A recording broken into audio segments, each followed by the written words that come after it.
जय जगन्नाथ नमस्कार। ये उपाय हूँ लाल किताबर कथा। जदि प्रमोशन होनी चाकरी क्षेत्र में भारी टेंशन हो चाकरी कर बहुत टेंशन हो मुक्ति पाइबापी हूँ उपाय कौन करेंगे कला राशि ने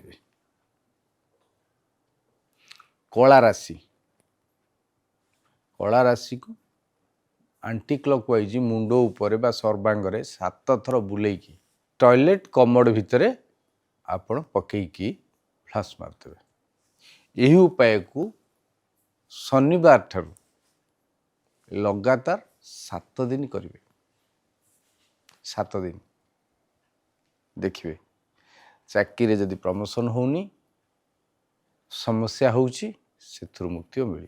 जदि उच्च पदवी अच्छे जदि प्रमोशन होनी तो ये उपाय करने सहित जेतिकी वर्ष चाकरी करछंती सेतिकी गोमती चक्र को गोमूत्र प्रथमे धोइबे तापर गंगा जल धोइबे हलदी गोलेकरी छाई सुखेदेवे। सुखी गला 108 थर गायत्री मंत्र पाठ करी देवदेव महादेव को अर्पण करदेवे।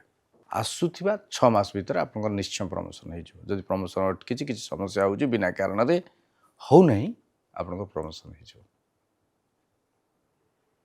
कि चाकरी रे किसी समस्या हो चाकरी कर बारंबार चाकरी बदलुची ठीक है करते महाउपाय रुहतु खुशी। जय जगन्नाथ।